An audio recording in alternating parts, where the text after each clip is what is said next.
Hello বন্ধুরা, কেমন আছো তোমরা? আশা করি ভালো আছো। আজকে আমি তোমাদেরকে দেখাবো মোটা বর্ডার হাতার মধ্যে দিয়ে তারপর ফুল হাতা জামা, এবং তোমরা তোমাদের সাইজ অনুযায়ী কাস্টমাইজ করে নিতে পারবা। এবং এটা ফ্রি সাইজের জামা। আর এখানে দেখো পকেট সহকারে আমি এই জামাটা তৈরি করে নিয়েছি। আশা করি তোমাদের খুবই ভালো লাগবে। এখানে আমি 3টা জামা সেম ভাবে করে নিয়েছি। এখানে ফ্রি সাইজ যেহেতু তোমরা যে কোনো, এটা 44 সাইজে আছে আপাতত। তো 44 সাইজের পরে এখানে তোমরা তোমাদের কোমরের সাইডটা ইচ্ছা মতো বাড়িয়ে কমে নিতে পারবা। এবং দেখো এখানে আমি এই 3টা জামাতেই কিন্তু সেম সিস্টেমে বানিয়ে নিয়েছি, এবং প্রত্যেকটারই কিন্তু পকেট আছে। তোমাদের পকেট সহকারে আজকে আমি এটা তোমাদেরকে দেখাবো। চলো ভিডিওটি শুরু করা যাক। এই কারণে আমি এখানে এই ফুলের প্রিন্টটা নিয়ে নিয়েছি। এখানে আমি 36 ইঞ্চিতে রেখে নিয়েছি লম্বায়। এখানে কিন্তু আমি 2টা কাপড় কেটে নিয়েছি আমাদের কুচির অংশের জন্য। এখন আমরা হাতার অংশটা কেটে নিব। তোমরা তোমাদের হাতার মাপ লম্বা অনুযায়ী কতটুকু রাখতে চাও, 3/4 বা ফুল, সেই অনুযায়ী কাটিং করে নিবা। এখানে আমি আমার হাতাটা ফুল হাতা করে নিচ্ছি, এবং নিচের মুহুরি আমি 6 ইঞ্চি দিয়ে নিচ্ছি যাতে উজু করতে সুবিধা হয়। তোমরা কম বেশ করে তোমাদের হাতাটা কাটিং করে নিবা। এখানে আমি 2 ইঞ্চি বাড়তি রেখেছি যাতে আমরা মুহুরিটা মোটা দিতে পারি। বেশ, এই পর্যন্তই আমাদের হাতা কাটিং। এখন আমরা বডির সাইডটা, বডির লম্বা আমরা 17 ইঞ্চি নিয়েছি, এবং কাঁধার অংশটা 7 ইঞ্চি নিয়েছি। তারপর গলার যে অংশটা সেটা হইতে 2.5 ইঞ্চি নিয়েছি, এবং গলার যে লম্বাটা সেটা আমি 3 ইঞ্চি নিয়েছি, এবং বগলের অংশটা আমরা 7 ইঞ্চি নিয়েছি, এবং 1.5 ইঞ্চি করে কিন্তু আমরা রাউন্ডটা করে নিয়েছি। এরপর এখানে আমরা দেখো 4 ভাঁজে 11 ইঞ্চি নিয়েছি, আর 1 ইঞ্চি বাড়তি নিয়েছি, তাই 12 আছে। ঠিক সেম ভাবে কিন্তু আমরা নিচের অংশটাও 12 ইঞ্চি নিয়েছি, আমরা একটু কমাবো না যেহেতু এটা ফ্রি সাইজ রাখবো এই জন্য। আর নিচে যে 1 ইঞ্চি আমরা বাড়তি রেখেছি সেটা দিয়ে আমরা ফিতা তৈরি করে নিব যাতে আমরা কম বেশ করতে পারি। তো এখানে দেখো যেই মাপ অনুযায়ী সেই মাপ অনুযায়ী এখন আমরা কাটিং করে নিব। আমাদের কাটিং করা হয়ে গেল। দেখো এই যে এটা হচ্ছে আমাদের সামনে পিছনের পাট দুইটা একসাথে আছে, এবং এখানে যে বাড়তি অংশটা আছে সেটা কাটিং করে নিচ্ছি আমাদের ফিতার অংশটা বানানোর জন্য। দেখো এখানে সমানভাবে আমরা কাটিং করার জন্য এখানে কাটিং করে নিচ্ছি। এই অংশটা দিয়ে আমরা হলাম ফিতা তৈরি করব। তো এটা আমরা রেখে দিলাম এক পাশে। এখন আমরা এখান থেকে আরেকটা অংশ ফিতার জন্য নিব, যাতে হচ্ছে আমাদের কোমরে যে ফিতাটা যাতে কুচি যে জায়গাটা হবে সেই জায়গার জন্য কিন্তু এখানে আমরা কাটিং করে নিচ্ছি। দেখো 2 ইঞ্চি করে নিচ্ছি যাতে হচ্ছে 1 ইঞ্চি টিকে সেলাই যাওয়ার পর। দেখো এভাবে করে 2 ইঞ্চিতে আমরা দাগ কেটে নিয়ে তারপর এখন এটা আমরা কাটিং করে নেব। আমার ভিডিও যদি তোমাদের ভালো লেগে থাকে অবশ্যই লাইক, কমেন্ট এবং শেয়ার করতে ভুলবা না নতুন নতুন ভিডিওর নোটিফিকেশন পাওয়ার জন্য। দেখো এখানে আমার বাড়তি অংশটুকু কেটে নিচ্ছি, এবং 2 ইঞ্চি রেখেছি, এবং জোড়া সাইডটাও আমরা কিন্তু কাটিং করে নিচ্ছি আমাদের সেলাইয়ের সুবিধার জন্য। আশা করি তোমরা বুঝতে পেরেছো। এখানে হচ্ছে ফিতার অংশটা এবং ফিতার অংশের উপরের অংশটা। এখন আমরা দেখো পিছনের সাইডটা আলাদা করে সামনের সাইডটা এখন নিব সামনের গলাটা বড় রাখার জন্য। পিছনের গলাটা আমরা ছোট দিয়ে নিয়েছি, আর সামনের গলাটা বড় দিব, তাই আমরা 6 ইঞ্চিতে দাগ কেটে নিব।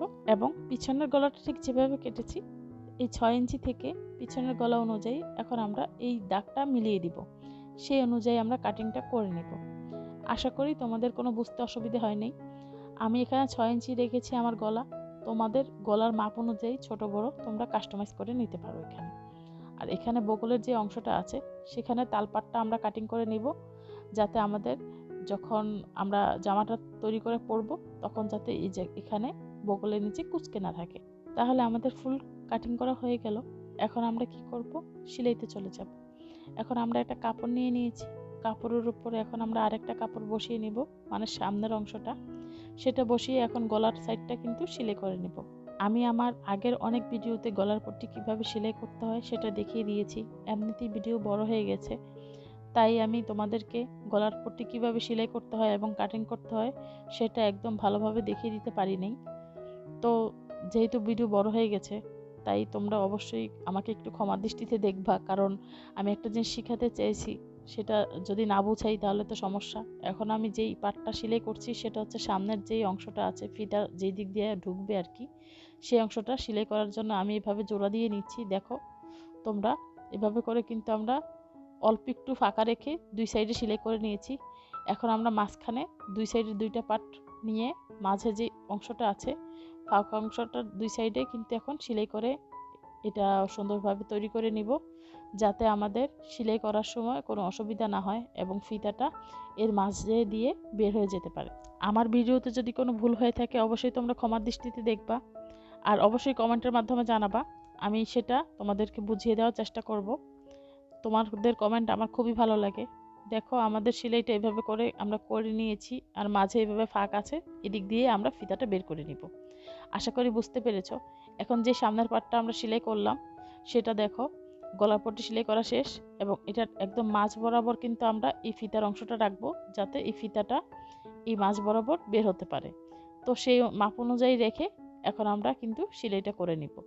তো সেই অনুযায়ী আমরা বসিয়ে নিয়েছি কাপড়টা। এখন দেখো প্রিন্টের উপরে প্রিন্টের কাপড় দেখে বোঝা যাচ্ছে না আমি কিভাবে সেলাই করছি, তোমরা আসলে দেখলেই বুঝতে পারবা যে কিভাবে আমি সেলাই করে নিচ্ছি। মাঝখানে একটা কাপড় একদম মাঝ বরাবর রেখে কিন্তু আমি সেলাইটা করছি, যাতে ফিতাটা একদম মাঝ বরাবর বের হয়। দেখো খুবই সহজ। আশা করি তোমরা বাসায় আমার ভিডিও যদি ফলো করে তোমরা কাপড়টা বানাও তাহলে অবশ্যই পারবা। এদিকে দেখো এখন আমরা এখানে কিন্তু একটা অল্প একটু 1/2 ইঞ্চি ভাঁজ করে নিয়েছি, তারপর ভাঁজ করে এখন সেলাইটা করে নিব। দেখো খুবই সহজ। আশা করি তোমরা বুঝতে পেরেছো যে মাঝখানে আমরা ফাঁকাটা রাখছি যাতে ফিতাটা আপ ডাউন করতে পারে, এবং আমরা যেহেতু এই জামাটা তোমাদেরকে আগেই বলেছি ফ্রি সাইজ, যাতে ফ্রি সাইজে আপ ডাউন করতে পারে, সেজন্যই কিন্তু আমি এই জামাটা এভাবে করে সেলাই করে নিচ্ছি। আমার ভিডিও যদি তোমাদের ভালো লেগে থাকে অবশ্যই লাইক, কমেন্ট এবং শেয়ার করতে ভুলবা না, নতুন নতুন ভিডিওর নোটিফিকেশন পাওয়ার জন্য। ভিডিওটা একটু বড় হয়ে গেছে, তাই আমি আন্তরিকভাবে দুঃখিত। আসলে ভিডিওটা আমি ছোট করতে পারিনি, কারণ অনেক কিছু বোঝানোর ব্যাপার আছে, সেটা যদি আমি স্কিপ করে যাই তাহলে তোমরা সেই জিনিসটা বুঝতে পারবা না। তাই আমি ভিডিওর মধ্যে সব ডিটেইলই দেখিয়ে দেওয়ার চেষ্টা করছি, তাই আমার ভিডিওটা একটু বড় হয়ে গেছে। তো ভিডিওটা বড় হওয়ার জন্য আমি আন্তরিকভাবে দুঃখিত। এখন আমি যেই ফিতাটা আর কি মাঝ বরাবর আমি ঢুকিয়ে দিব, সেই ফিতাটার জন্যই আমরা দুই পাশে সেলাই করে নিচ্ছি, যাতে ফিতাটা বের না হয়ে আসে। এক পাশ হলো কুচির সাইড আর এক পাশ হলো এর থেকে উপর সাইড, যাতে আমাদের ফিতাটা আপ ডাউন করতে পারে এবং জিনিসটা সুন্দরভাবে বসে থাকে। আমার সেলাই করা প্রায় হয়ে গেল। এখন আমি বাড়তি সুতোটুকু কাটিং করে নিয়েছি, এবং এখানে যে বাড়তি অংশটা আছে সেই অংশটাও কাটিং করে নিলাম। এখন আমি এর মাঝে যে ফিতাটা ঢুকবে সেই ফিতা দুটি আগেই তৈরি করে রেখেছি। তোমরা তোমাদের মনের মতো করে ফিতা লম্বা কম বেশি করে নিতে পারো। এখানে আমি একটা গোল কাপড় নিয়ে নিয়েছি, যাতে ফিতার উপরে এই জিনিসটা ঝুলের মতো ঝুলে থাকে। এর জন্য গোল কাপড়টাকে আমি 4 ভাগে ভাগ করে নিচ্ছি। তারপর যেই দাগটা হয়েছে সেই দাগটা থেকে একটু সামনে আগিয়ে ফিতাটা, তারপর এখন আমি সেলাই করব। প্রথমে আমি সেলাই সোজা করব 1/2 ইঞ্চির মতো, তারপর আমি যে দুইটা সাইড আছে মানে আমি ভাঁজ করেছি এর মাঝ বরাবর কিন্তু আমি সেলাইটা করে নেব। তোমরা চাইলে এই গোল কাপড় দিয়ে দুইটা ঝুলও করে নিতে পারো, কিন্তু আমি একটাই করে নিলাম যাতে জিনিসটা ফ্লাপি হয়। দেখো এখন আমি এই কাপড়টাকে উল্টিয়ে দিলাম। এই তো হয়ে গেল আমার ফিতাটা। এখন আমি বাড়তি যে অংশটা আছে সুতার অংশটা সেটা কেটে নিয়েছি। এখন আমি একটা গোল দিয়ে কিন্তু একটাই করেছি, তোমরা চাইলে হাফ গোল দিয়েও এটা করে নিতে পারো। এখন আমি একটা কাঠির সাহায্যে, আমার হেয়ার ব্যান্ডের সাহায্যে আর কি আমি এখন ফিতাটা ঢুকিয়ে নিচ্ছি। দেখো এভাবে করে ঢুকিয়ে নিতে পারো, তোমরা ক্লিপের সাহায্যেও এটা করে নিতে পারো। তো আমি আমার এক সাইড ঢুকিয়ে নিলাম ফিতা অংশটা, এখন আমি আরেক সাইডও ঠিক সেমভাবে ঢুকিয়ে নিচ্ছি। দেখো তোমরা চাইলে ক্লিপের সাহায্যে, সিফটি পিনের সাহায্যে এই কাজটা করে নিতে পারো। আমি আমার হেয়ার ব্যান্ডের সাহায্যে এটা করে নিলাম। তারপর দেখো এখন আমি দুই পাশে যাতে এই জিনিসটা টান দিলে চলে না আসে সেজন্য একটা সেলাই করে দিব। এর জন্য কি করব, একদম আমি ফিতাটা টান দিয়ে একদম বরাবর রেখে দিব, কাপড়ের বরাবর আর কি। তারপর হচ্ছে এখন আমি চাপ সেলাই করে নিচ্ছি যাতে আমাদের ফিতাটা বের না হয়ে যায়। ঠিক সেম ভাবে কিন্তু আমরা অপর পাশেও একই কাজ করে নিব। আমার ভিডিও যদি তোমাদের ভালো লেগে থাকে অবশ্যই লাইক, কমেন্ট এবং শেয়ার করতে ভুলবা না, নতুন নতুন ভিডিওর নোটিফিকেশন পাওয়ার জন্য। আর ভিডিওতে যদি কোনো কিছু ভুল হয়ে থাকে অবশ্যই কমেন্টের মাধ্যমে জানাবা। আমি আমার ভুলগুলি সংশোধন করার চেষ্টা করব, এবং তোমরা যদি কোনো কিছু বুঝতে না পারো তার জন্য কমেন্ট করতে ভুলবা না। এখন দেখো ওই অংশের নিচের যে অংশটা আছে সে মানে যেখানে ফিতাটা ঢুকালাম তার নিচের অংশে কিন্তু আমি এখন কুচি দিয়ে নিচ্ছি। তোমরা কুচির জন্য যেরকম কাপড় রাখবা ঠিক সেই অনুযায়ী কিন্তু কুচিটা এখানে হবে। আমি এখানে 2.5 হাত বহরের কাপড়টা ইউজ করেছি, তাই আমার কুচিটা মোটামুটি হয়েছে। তোমরা যদি এখানে 2 হাত বহরের কাপড় ইউজ করতা তাহলে কিন্তু কুচিটা আরও কম হতো। তো তোমরা তোমাদের পরিমাপ অনুযায়ী এবং বডির সাইজ অনুযায়ী কিন্তু কুচির অংশটা করে নিতে পারবা। এখানে আমি কিন্তু ফ্রি সাইজ মানে ফিতা দিয়েছি যাতে ফ্রি সাইজ হয় এবং আমরা আমাদের পছন্দ মতো কমিয়ে বাড়িয়ে নিতে পারবো। সেজন্য কিন্তু আমি এখানে 44 বডি এবং কোমরের অংশও আমার 44 আছে, মানে দোনো পাশে কিন্তু একই রকম আছে, সেই অনুযায়ী কিন্তু আমার কুচিটা হচ্ছে। তো তারপর আমি আর কি সেলাই করে নিব, আর ফিতার সাহায্যে বেঁধে নিলে এই জায়গাটা আরও কুচি হয়ে যাবে আর দেখতে অনেকটা সুন্দর লাগে। আশা করি তোমরা বুঝতে পেরেছো যে আমি কিভাবে সেলাইটা করছি। আমি সামনের সাইডটা ঠিক যেভাবে গলার পট্টি সেলাই করলাম এবং কুচির অংশটা দিয়ে নিলাম, ঠিক একই পদ্ধতিতে কিন্তু আমি পিছনের সাইডটাও সেলাই করে নিব, কিন্তু আমি অফ ক্যামেরায়। যেহেতু ভিডিওটা এইভাবেই বড় হয়ে গেছে তাই আর আমি ভিডিওটা বড় করতে চাচ্ছি না। দেখো আমাদের সেলাই হয়ে গেছে। এখন আমি বাড়তি অংশটুকু কাটিং করে নেব এবং এখানে কিন্তু আমি এখন পিকো করে নেব, মানে পিকু বলতে গেলে মানে ওভারলক আর কি। দেখো আমি করে নিলাম। এখন দেখো ফিতার অংশটা কিন্তু টান দিলে চলে আসতেছে। জিনিসটা খুবই সুন্দরভাবে বসেছে। আশা করি তোমরা বুঝতে পেরেছো। এখন আমরা সাইডে পকেটটা দেখিয়ে দিব। ও ঠিক আমি সামনের পাটটা ঠিক যেভাবে সেলাই করলাম ঠিক একই পদ্ধতিতে আমি কাটটা আর হাতার অংশটা সেলাই করে নিব। আশা করি তোমরা বুঝতে পেরেছো। ভিডিওটা এমনিই বড় হয়ে গেছে তাই আমি আর বাড়তি দেখাচ্ছি না। তোমরা দেখো অফ ক্যামেরায় আমি কাঁধ, হাতা এবং এক পাশ কিন্তু সেলাই অলরেডি করে নিয়েছি আমি আমাদের মাপ অনুযায়ী। এখন আমরা অপর পাশটাও সেলাই করে নেব। যেহেতু আমরা এখানে পকেট দিব তাই হিপ লাইনটা একটু বেশি হবে। এখানে আমাদের কুচির অংশটা, এই কুচির অংশের নিচ বরাবর কিন্তু আমরা এখন পকেটটা করে নেব। আমি এখানে পকেট কেটে নিয়েছি, আমার কাপড় কম ছিল তাই এখানে ছোট পকেট করে নিচ্ছি। তোমরা যদি একটু বড় দাও, এখানে আমি 9 ইঞ্চি নিয়েছি, তোমরা যদি 10 ইঞ্চি দাও পকেটটা বড় হবে, আর 6 বা 7-এর মধ্যে তোমরা যদি চওড়া দাও তাহলে পকেটের লম্বাটা বড় হবে। আর এখানে আমি 8 ইঞ্চি দিয়েছি হাতটা ঢুকানোর অংশটুকু, আর আমি রাউন্ড করে নিয়েছি। আমি এখানে কিন্তু আবারও বলছি আমি ছোট পকেটের অনুযায়ী কাটিং করে নিয়েছি, কারণ আমার কাপড়টা কম ছিল।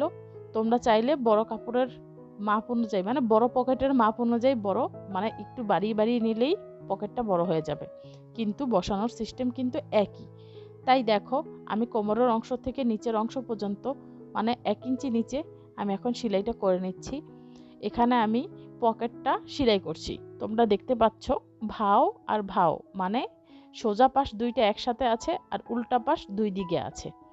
তো সেই অনুযায়ী কিন্তু আমরা সেলাই করে নিচ্ছি। এখন কিন্তু দেখো আমি চাপ সেলাই করে নিচ্ছি পকেটটা যাতে ভালোভাবে বসে যায় এবং বোঝা না যায় যে এখানে একটা পকেট আছে, সেই কারণে কিন্তু আমি এইভাবে করে এক পাশ সেলাই করে নিচ্ছি।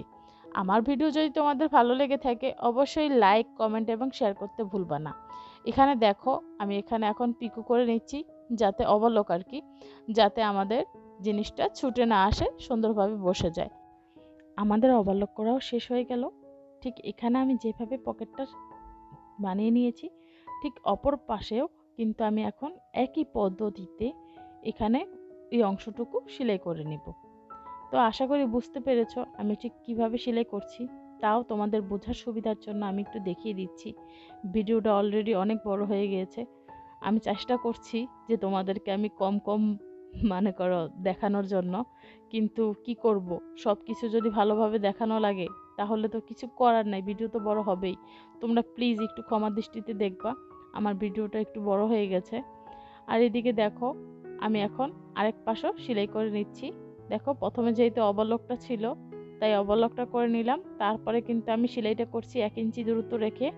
তারপরে এখন চাপ সেলাইটা করে নেব। যেহেতু আমার মেশিনে সেলাইটা আগে থেকেই সেট করে রাখা ছিল তাই আমি এইভাবে সেলাই করছি। তোমরা চাইলে সেলাই দেওয়ার পরও ওভারলকটা করে নিতে পারো। তো দেখো আমি তোমাদেরকে খুব ডিটেইলি দেখানোর চেষ্টা করছি যাতে পকেটটা তোমাদের অসুবিধা না হয়। আমি আবারও বলছি তোমরা কিন্তু পকেটটা একটু বাড়তি বাড়তি কাটবে, এখানে আমার কাপড় কম থাকার কারণে কিন্তু আমি ছোট পকেট হয়েছে। এখন দেখো আমাদের পকেটের কিন্তু দুই পাশ সেলাই করা শেষ। এখন আমরা হাতের অংশ থেকে সেলাই করে নিব। হাতারটাই আমরা মোটা বর্ডার করে নিয়েছি।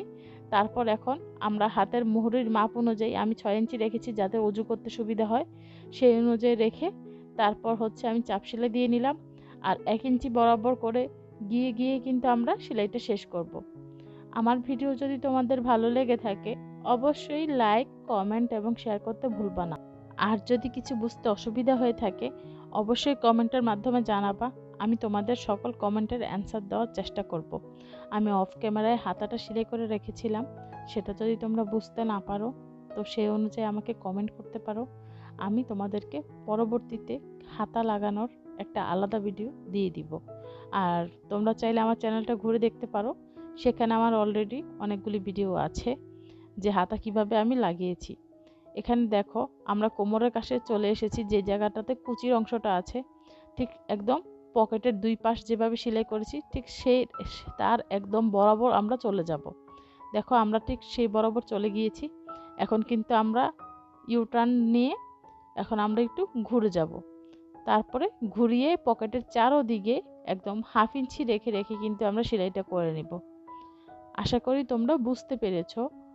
ঠিক তোমরা যদি এখানে 1-2 ইঞ্চি করে পকেটের লম্বা এবং চওড়াটা বাড়িয়ে দাও পকেটটা দেখতে আরও সুন্দর হবে। আর এই পকেটটা একটু ছোটই হয়েছে, দেখতেই পাচ্ছ একদম পকেটের চারদিক ঘেঁষে ঘেঁষে কিন্তু আমি সেলাইটা করে নিচ্ছি। এভাবে করে তোমরা সেলাই করলে তোমরাও ঘরে বসে এত সুন্দর পকেট দিয়ে এই কুর্তিটা বানাতে পারবা। আর এটা কিন্তু খুবই সহজ সেলাই করা। দেখো এখন আমরা আবার সেই শিরের জায়গা পর্যন্ত চলে এসেছি, মানে 1/2 ইঞ্চি উপর পর্যন্ত চলে এসেছি। এখন আমরা এটাকে চাপ সেলাই দিয়ে নেব যাতে জিনিসটা ছুটে না আসে। তারপর এখানে কিন্তু আমরা আবার সেলাইটা করে নিব। এখানে আমি যেহেতু নায়রা কাটার সিস্টেমে রাখছি, কিন্তু এটা অ্যাকচুয়ালি সুন্নতি জামার হিসাবে আমি এটা বানিয়ে নিয়েছিলাম যাতে পরলে খুলতে পড়তে সুবিধা হয়, উঁচু করতে। সেজন্য আমি এটাকে নায়রা কাট সিস্টেমের মতো বানিয়ে দিয়েছি, গোল জামাটা আর কি। তোমরা চাইলে পুরোটা বন্ধ করেও সেলাই করে নিতে পারো, তোমরা তোমাদের পছন্দ মতো সেলাই করবা। এজন্যই আমি তোমাদেরকে চেষ্টা করি যে ডিটেইলি সব বোঝানোর। আসলে আমার ভিডিও যদি তোমাদের অবশ্যই ভালো লাগে অবশ্যই কমেন্ট করে জানাবা, তাহলে আমার ভিডিও দেওয়ার উৎসাহটা আরও বেড়ে যায়। দেখো আমি তোমাদেরকে আবার দেখিয়ে দিচ্ছি, আমি কিন্তু সব সময় ডাবল সেলাই দিই। আর ডাবল সেলাই দিলে কিন্তু জিনিসটা খুব সুন্দর হয়, পকেটও আর ছিঁড়ে আসে না। আর তোমরা যারা হজ করতে যাবা তোমরা চাইলেও এরকম পকেট সিস্টেম জামা তৈরি করে তারপর নিয়ে যেতে পারো। আশা করি তোমাদের জন্যই ভালো হবে। এখানে দেখো আমাদের পকেট সেলাই করা শেষ। এখন তোমাদেরকে আমি দেখাই, আমি এখানে কিন্তু চারদিকে পিক করে নিয়েছি, এখান পর্যন্ত আমি রেখেছি, আমাদের পকেটটা এর উপরে আছে। দেখো তোমাদের দেখানোর জন্য এখন দেখাচ্ছি, দেখো পকেটটা এভাবে করে কিন্তু ভিতরে আছে, কিন্তু বোঝাই যাচ্ছে না যে এই জায়গাটাতে পকেট আছে। আশা করি তোমাদের আমার পকেট সেলাই করাটা ভালো লেগেছে। এখন আমি নিচে কামিজের অংশটুকু মতো করে সেলাই করে নিব, ঠিক নায়রা কাট জামায় যেভাবে থাকে। কিন্তু নায়রা কাট জামায় কিন্তু কিছু ফিতা দেওয়ারও সিস্টেম থাকে, কিন্তু আমি এখানে ফিতা ছাড়া নায়রার মতো করে ফাড়া দিয়ে কিন্তু এখানে বানিয়ে মানে সেলাই করছি কামিজের মতো করে। এখন নায়রা কাট জামার মূল নিয়ম হলো যে গোল জামা হবে, গোল জামার সাইডে ফাড়া হবে এবং ফাড়ার পাশে ফিতা থাকতেও পারে আর নাও থাকতে পারে, এটা তোমাদের ইচ্ছা মতো তোমরা কাস্টমাইজ করে নিতে পারো। এখন এটা আমি যেহেতু আমার আম্মুর জন্য তৈরি করছি, তো সেটা তোমাদেরকে আমি তোমাদের সাথেও শেয়ার করছি যে আমার আম্মু ওমরা হজে যাবে, তো সেখানে আমি চাচ্ছিলাম যে উনি গোল জামা পরুক। আর গোল জামার মধ্যে যদি পকেট থাকে তাহলে ধরো কোনো কিছু ক্যারি করতে অনেক সুবিধা হয়, কারণ হজ করতে গেলে অনেকেই অনেক কিছু হাতে করে নিয়ে যেতে পারে না। সেই কারণেই আমার এই ভিডিওটা করা, যাতে তোমাদেরও হেল্প হয়। আশা করি তোমরা বুঝতে পেরেছো। আর আমার ভিডিওতে যদি কোনো ভুল হয়ে থাকে অবশ্যই ক্ষমা দৃষ্টিতে দেখবা, আর অবশ্যই কমেন্টের মাধ্যমে জানাবা। আমি চেষ্টা করব ওই ভুলগুলি যাতে আমার দ্বারা না হয়। আর দেখো আমার জামা বানানো শেষ হয়ে গেল। আশা করি আমার ভিডিও তোমাদের ভালো লেগেছে। আজকের মতো ভিডিওটি এখানেই শেষ করছি। আল্লাহ হাফেজ।